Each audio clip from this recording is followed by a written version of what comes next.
In the previous video, we talked about solid-vapor equilibrium. In this one, we're talking about liquid-vapor equilibrium. And yeah, this is the diagram which is in your textbook. If you want, feel free to refer to that as you watch this video. So the first thing over here, we're talking about water and water vapor. So first, we have this setup where you have a box and a manometer is attached to it. A manometer, a U-shaped tube is this U-shaped tube is a manometer, and it is a device which is used to measure pressure. And this is done so by using a liquid, and in this case, we use the most dense liquid, or like a very dense liquid, and that's mercury in this case. So first of all, we have anhydrous calcium chloride in here. Anhydrous calcium chloride, or we can also use phosphorus pentoxide, both of these basically take in all the water vapor which is present in the space. So it takes in all the water vapor. Basically, it takes it all in, and this leads to this entire area being free of water vapor. Then what's done is the anhydrous calcium chloride is removed, and instead we add a bowl which has water in it.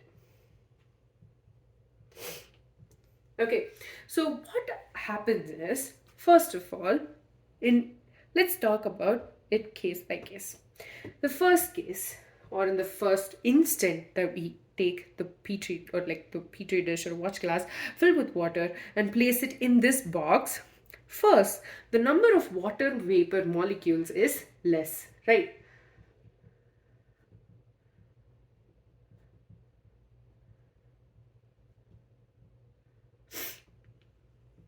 Is less, or actually not, or there are none in the box. Then what happens is the liquid water starts getting converted to the water vapor. So here we have the conversion of water to water vapor. Okay, which means this in turn leads to two things. One, there is a decrease in volume of water, right? Another thing you will observe is that the reading on the manometer starts to change. So it might start slightly.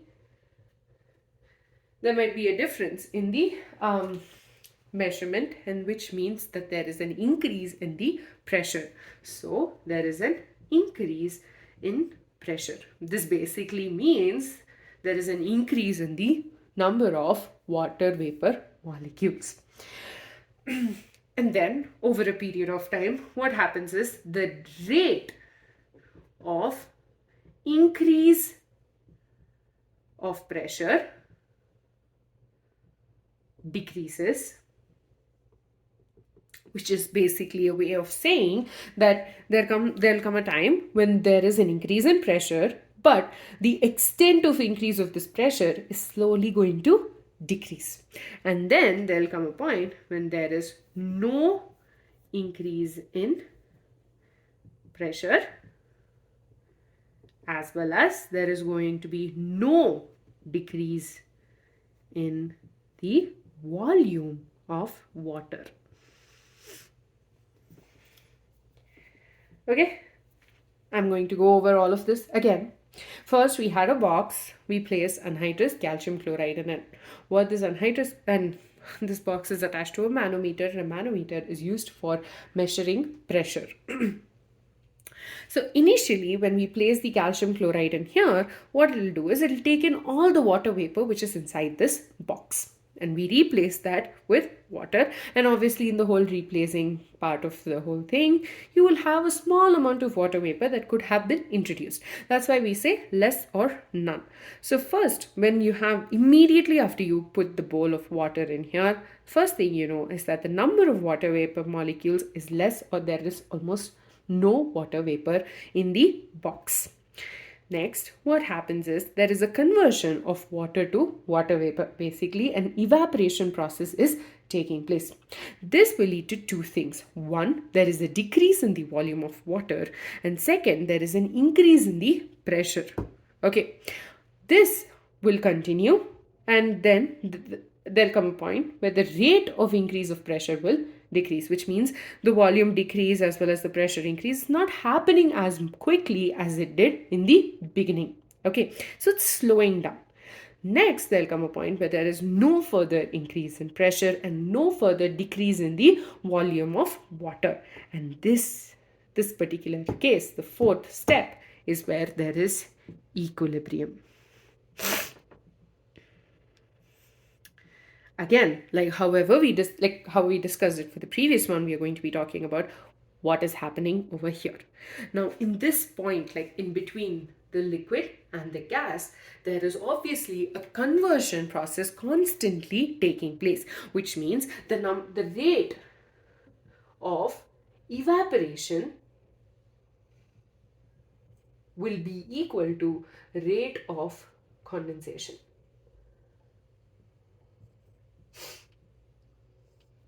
Okay, which means the number of molecules which are getting converted to vapor is equal to the number of molecules which are converting back to a liquid. Not just that, we can just say this also as H2O, liquid, H2O, vapor.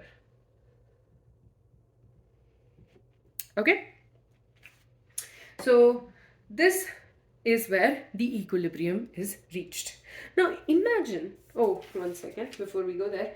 So the pressure which is exerted by the water vapor at a given temperature is going to stay constant. And this pressure is called as the equilibrium vapor pressure.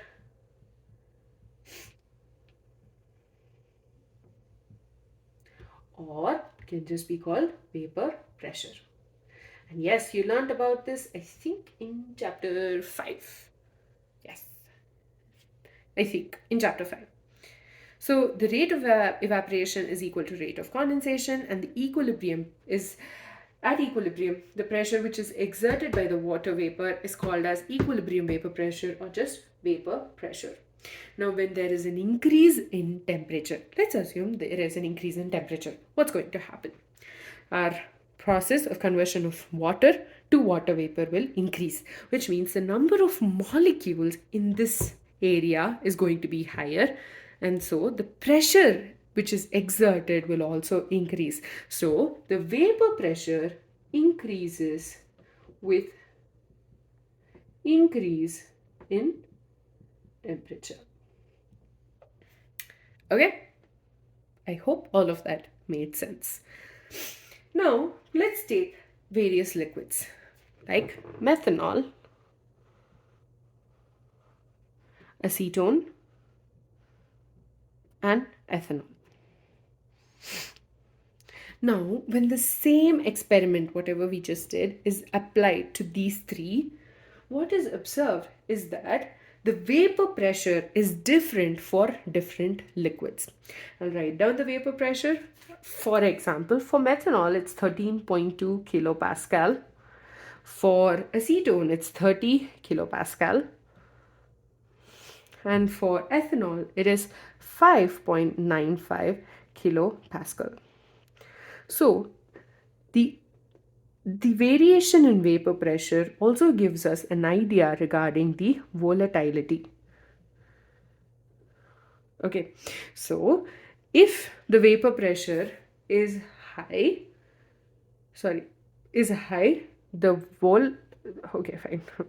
vapor pressure is high, they are more volatile, and the boiling point is less. Okay, high vapor pressure, which basically means it is easy for it. Okay, let's assume we have three liquids. Okay, they have different extents of converting from liquid to gas. Okay, and if let's say we compare water and acetone gets evaporated very quickly. So its vapor pressure is obviously going to be higher compared to water at a specific temperature. So because of that, when a vapor pressure is high, it also means that the liquid is more volatile and its boiling point is low.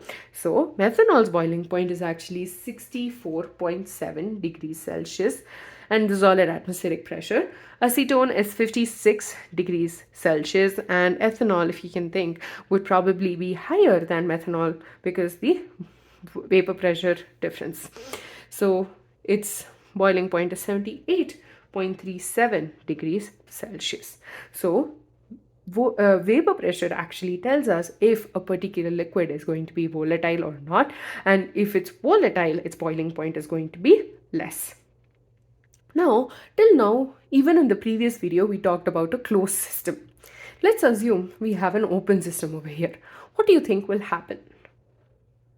When you have an open system, the water, okay, let's take, for example, this is a room, a two-dimensional room, because that's what I can draw, and we have a glass of water over here. Okay, it's an open system. There can be change in temperature. So what will happen over here? Here you have the process of evaporation taking place, but the rate of evaporation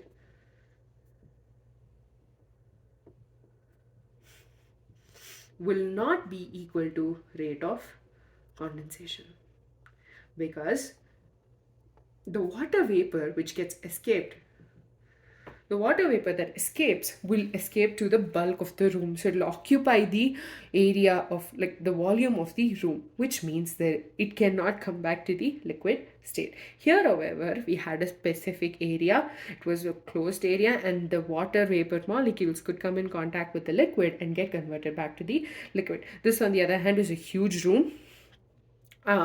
And because of the fact that it's such a huge area for water to occupy, or it can occupy, the water vapor can occupy such a huge volume, the rate of evaporation will not be equal to the rate of condensation. And that is why we consider a closed system. That's why we consider a closed system over here as well. But let's assume, again, we have an open system and we have three different liquids. Okay, say water, then you have acetone, and then you have ethanol.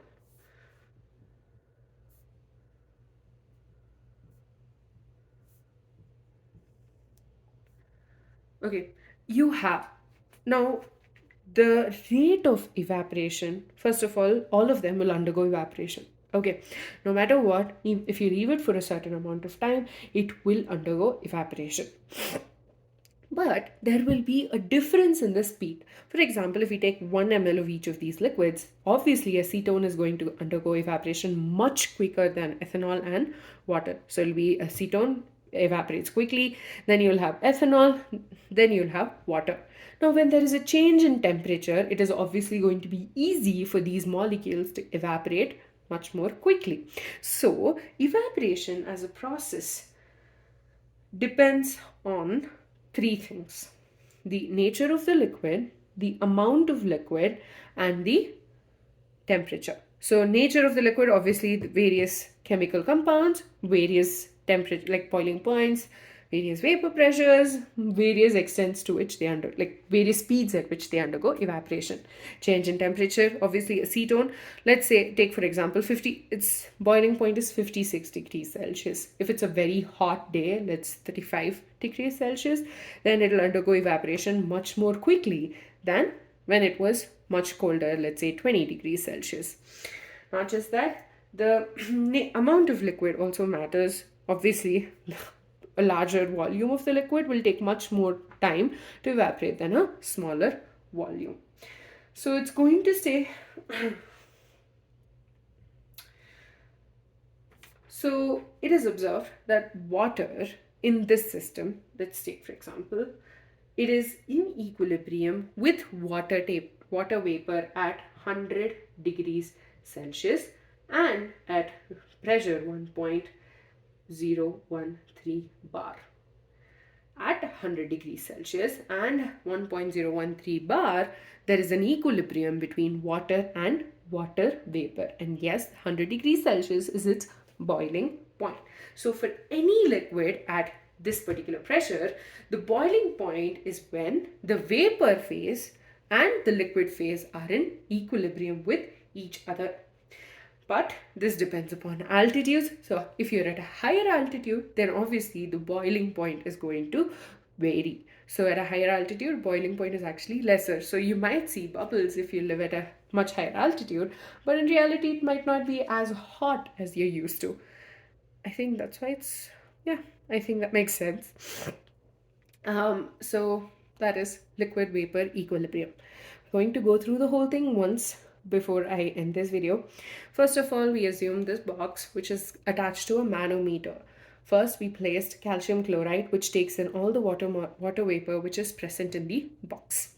Then we replace the calcium chloride with water and place it in there. First, the moment we place the water into this box, we notice that we know that the number of water vapor molecules is less or none. Then the conversion of water to water vapor takes place, which is basically evaporation. And because of the process of evaporation, we have two things happening. One, there is a decrease in the volume of water. Two, we notice that there is an increase in pressure. Then the rate of increase of pressure tends to decrease. Not just that, then obviously the decrease in the volume of water also decreases. The rate at which it's decreasing also decreases. Then there'll come a point where there is no increase in pressure and no decrease in the volume of water.